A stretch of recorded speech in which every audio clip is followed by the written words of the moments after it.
بعد ایک اور لڑکی نے سوال کیا تو مرزا مسرور کی بہن کے پاس اس کا بھی جواب کوئی نہ تھا. تو ان کی ہٹ درمی دیکھ لیں کہ بجائے یہ ماننے کے کہ اس لڑکی کو یا مجھے یہ کہہ دیتی کہ میرے پاس اس سوال کا جواب نہیں ہے، میں بعد میں آپ کو کنسلٹ کر کے پڑھ کے ریڈ کر کے میں آپ کو اس کا جواب دے دوں گی، کہنے لگی، آگے سے لڑنا شروع ہو گئی. ایک ان کی قادیانیوں کی اتنی بہت بڑی مبلغہ بن کے آگے سے لڑنا شروع ہو گئی کہ اگر تمہیں زیادہ پتا ہے تو تم میری کرسی پہ آ جاؤ، تم آ کے لوگوں کو سمجھانا شروع کر دو، ایسے ہے ویسے ہے. تو اس وقت ساتھ میری جو بڑی بہن، میں نے ان کو بتایا، میں نے کہا دیکھ لیں یہ جو سوال ہے کہ قادیان کا لفظ قرآن کریم میں کہاں استعمال ہوا ہے. بسم اللہ الرحمن الرحیم. السلام علیکم دوستو اللہ سبحانہ و تعالیٰ نے اس روح زمین پر تمام چیزوں کو پیدا کیا، لیکن ان چیزوں میں جو سب سے زیادہ قیمتی یا افضل چیز بنایا تو وہ انسانوں کو بنایا. لیکن افسوس انسان اس دنیا کی چکا چوند میں اور رنگینیوں میں ایسا کھویا کہ اسے اس بات کی کوئی پرواہ ہی نہیں رہی کہ اسے تمام مخلوقات سے افضل کیوں بنایا گیا اور اسے ہی کیوں سوچنے سمجھنے کی صلاحیت ملی. دوستو جب بھی کوئی شخص اس پر غور و فکر کر لیتا ہے تو اسے اس بات کا یقین ہو جاتا ہے کہ اسے اس دنیا میں بے وجہ نہیں بھیجا گیا ہے، بلکہ ایک مقصد کے لیے بھیجا گیا ہے، اور وہ مقصد ہے اللہ کو راضی کرنا، اپنے خالق کو راضی کرنا. اور جو بھی شخص اس بات کو سمجھ جاتا ہے تو اللہ رب العالمین اسے اس دنیا میں تو کامیاب کرتے ہی ہیں، بلکہ مرنے کے بعد جو آخرت کی زندگی ہے اس میں بھی ہمیشہ ہمیش کے لیے. تو یہ بہت ہی ایمان افروز ویڈیو ہے، آپ اس ویڈیو کو لازمی پورا دیکھیں، اور آپ کی کیا رائے ہے اس ویڈیو سے متعلق ہمیں کمنٹ سیکشن میں ضرور بتائیں. پیدائشی قادیانی تھی اور الحمدللہ 1 سال پہلے اللہ تعالیٰ نے مجھے ہدایت دی اور میں نے اسلام قبول کر لیا اور الحمدللہ میں مسلمان ہوں. ہمارے خاندان میں جو قادیانیت ہے وہ میرے دادا جو ہیں ان کی وجہ سے آئی. میرے دادا وہ لوگ 2 بھائی تھے، فتح محمد اور حسین محمد. وہ ہندوستان کے ضلع امرتسر کے رہنے والے تھے. وہاں سے وہ لوگ ہجرت کر کے پاکستان آئے، اور پاکستان آنے کے بعد انہوں نے فیصل آباد کا جو علاقہ ہے چھوٹا لٹھیاں والا، یہاں پہ رہائش اختیار کر لی اور یہاں پہ انہوں نے قادیانیت قبول کی، اور اس کے بعد قادیانیت کی جو تبلیغ تھی اس کو کرنا شروع کر دیا.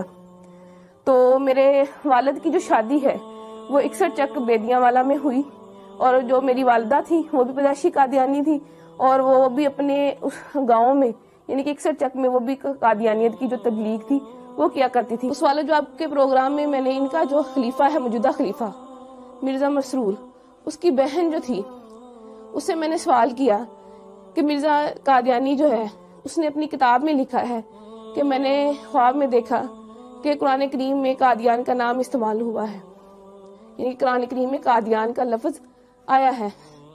تو میرا آپ سے یہ سوال ہے کہ مجھے دکھایا جائے کہ قرآن کریم میں کہاں قادیان کا لفظ استعمال ہوا ہے. تو یہ میرا جو سوال تھا وہ پرچی پہ لکھ کے میں نے اس کو بھیجا. تو جب اس سوال کی باری آئی تو اس نے جب سوال کھولا تو اس کے پاس سوال کا جواب نہ تھا، اور وہ پوچھنے لگے کہ کس نے یہ سوال جو ہے کیا ہے. اس کے بعد ایک اور لڑکی نے سوال کیا تو مرزا مسرور کی بہن کے پاس اس کا بھی جواب کوئی نہ تھا. تو ان کی ہٹ درمی دیکھ لیں کہ بجائے یہ ماننے کے کہ اس لڑکی کو یا مجھے یہ کہہ دیتی کہ میرے پاس اس سوال کا جواب نہیں ہے، میں بعد میں آپ کو کنسلٹ کر کے پڑھ کے ریڈ کر کے میں آپ کو اس کا جواب دے دوں گی، کہنے لگی، آگے سے لڑنا شروع ہو گئی. ایک ان کی قادیانیوں کی اتنی بہت بڑی مبلغہ بن کے آگے سے لڑنا شروع ہو گئی کہ اگر تمہیں زیادہ پتا ہے تو تم میری کرسی پہ آ جاؤ، تم آ کے لوگوں کو سمجھانا شروع کر دو، ایسے ہے ویسے ہے. تو اس وقت ساتھ میری جو بڑی بہن، میں نے ان کو بتایا، میں نے کہا دیکھ لیں یہ جو سوال ہے کہ قادیان کا لفظ قرآن کریم میں کہاں استعمال ہوا ہے، یہ میں نے لکھ کے بھیجا ہے، ان کے پاس اس سوال کا جواب نہیں ہے. تو میری بہن حیران ہو گئی اور مجھ سے پوچھنے لگی کیا واقعی میں ایسا ہے؟ میں نے اس کو بتایا جی بالکل ایسا ہے. اس کے بعد میں نے اس کو اور بھی سوال پوچھے، اپنی بہن سے پوچھے. میں نے کہا جب میں یونیورسٹی میں پڑھتی ہوں تو لڑکیاں مجھ سے سوال کرتی ہیں، ان میں سے کچھ سوال میں نے ان کو بتایا. میں نے کہا میرا غلام احمد قادیانی، اس نے اپنی کتاب میں لکھا ہے ہم مکہ میں مریں گے یا مدینہ میں، اور حالانکہ مرزا صاحب کی جو وفات ہے وہ تو لاہور میں ہوئی تھی اور ان کو دفنایا قادیان میں گیا. تو میری بہن کہنے لگی کیا واقعی لکھا ہوا؟ میں نے کہا ہاں لکھا ہوا. میں نے کہا پھر جو ہے انہوں نے اپنا ایک کشف جو ہے اس میں لکھا ہوا ہے کہ میں نے خواب میں دیکھا کہ میں خود خدا ہوں اور میں نے یقین کر لیا میں وہی ہوں. تو کہنے لگی کیا واقعی مرزا صاحب نے اپنی کتاب میں ایسا لکھا ہے؟ تو میں نے اس کو بتایا، میں نے کہا ہاں فلاں فلاں کتاب میں فلاں فلاں جگہ پہ لکھا ہوا ہے. تو وہ بڑی پریشان ہوئی. پھر اس کے بعد جب میں واپس گاؤں آئی میں نے اپنے گھر والوں سے آ کے بھی اس کا تذکرہ کیا. رات کو بیٹھے ہوئے تھے, میرے والد صاحب بھی بیٹھے تھے, میں نے اپنے والد صاحب سے بھی تذکرہ کیا. میں نے کہا ابو ایسے ایسے وہاں پہ جو بھی ہوا میں نے ان کو بتایا. تو میرے ابو پوچھنے لگے کیا واقعی لکھا ہوا ہے. اس کے علاوہ پھر میں نے ان کو اور بھی حوالہ جات دیے, جیسے کہ مرزا صاحب نے مسلمانوں کو گالیاں دی ہیں, یا مرزا صاحب نے یہ کہا ہے کہ اللہ تعالیٰ نے میرے گھر پیدا ہونا ہے. تو یہ باتیں ساری سن کے میرے ابو بہت پریشان ہو گئے. اس کے بعد جو تھا میری امی نے وہ ہمیں اس ٹاپک پہ بات کرنے سے منع کر دیا. میرے اسلام قبول کرنے کی وجہ کچھ یوں بنی کہ میں نے تعلیم مکمل کرنے کے بعد ایک اسکول میں جو ہے بطور ٹیچر انٹرویو دیا اور وہاں میری سلیکشن ہو گئی. ایک دن ہم بریک کے وقت بیٹھے ہوئے تھے تو اچانک مذہبی گفتگو جو تھی وہ شروع ہو گئی. تو ہمارے اسکول کے جو پرنسپل صاحب تھے انہوں نے قادیانیت کے موضوع پہ بات کرنا شروع کر دی. تو چونکہ میں قادیانی تھی تو میں نے بھی اس میں حصہ لینا شروع کر دیا. میں نے بھی ان کو بتایا کہ قادیانیت کے میں فضائل و مراقب جو تھے وہ انہیں بتانا شروع کر دیے, کیا قادیانیت ایسے ہے ویسے ہے, یعنی کہ قادیانیت کی ایک بڑی اچھی تصویر میں نے ان کو بتانا شروع کر دی. لیکن وہ جو تھے پرنسپل صاحب ان کو پتا تھا کہ قادیانیت کیسا کفر ہے, کیسی غلاظت ہے, کیسی گندگی ہے. تو انہوں نے قادیانیت کی جو عقائد تھے وہ بتانے شروع کر دیے کہ قادیانی جو ہے تو نعوذ باللہ مرزا قادیانی خود کو خدا کہتا ہے, خود کو محمد رسول اللہ صلی اللہ علیہ وسلم کہتا ہے, توبہ نعوذ باللہ کلمہ کی توہین کرتا ہے اور مسلمانوں کو گالیاں دیتا ہے, اہل بیت اطہار کی شان میں گستاخی کرتا ہے, صحابہ کی شان میں گستاخی کرتا ہے. جب یہ تمام باتیں میں نے سنی تو میں اتنا ڈر گئی کہ میں بہت زیادہ خوفزدہ ہو گئی اور مجھے بالکل جو تھا وہ چین نہیں مل رہا تھا کہ کیسے ایک شخص جس کو ہم نبی مانتے ہیں وہ کیسے اتنی گستاخیاں کر سکتا ہے, کیسے اللہ پاک کی شان میں گستاخی کر سکتا ہے یا آپ صلی اللہ علیہ وسلم کی شان میں گستاخی کر سکتا ہے.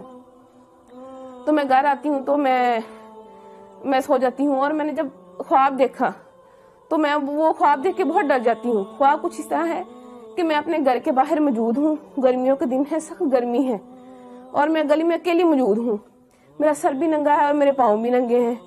تو میں ڈر کے مارے دوڑنا شروع کر دیتی ہوں کہ مجھے کوئی مار نہ دے. بہت دوڑتی ہوں اور پھر جب دیکھتی ہوں اپنے آپ کو ایک قدم بھی میرا آگے نہیں بڑھتا. اس بات سے میں بہت پریشان ہو جاتی ہوں کہ میں نے اتنی محنت کی, اتنی دوڑی, اتنی جو ہے ہمت کی میں نے, لیکن اللہ تعالیٰ نے میرا ایک بھی قدم آگے نہیں بڑھایا. اسی وقت میری آنکھ کھل جاتی ہے اور میں دیکھتی ہوں کہ میرا پورا جسم جو ہے وہ پسینے سے شرابور ہے اور مجھے اپنے آپ سے بہت گندی بدبو آتی ہے. پھر اس کے بعد یہ خواب جو ہے مجھے متواتر آیا اور جب بھی آتا مجھے ایسے ہی ڈرا جاتا. اس کے بعد چند دن بعد میں اسکول گئی تو وہ جو اسکول کے پرنسپل صاحب تھے وہ مرزا قادیانی کی کتابیں لے کے, روحانی خزائن کی مختلف جلدیں لے کے بیٹھے ہوئے تھے.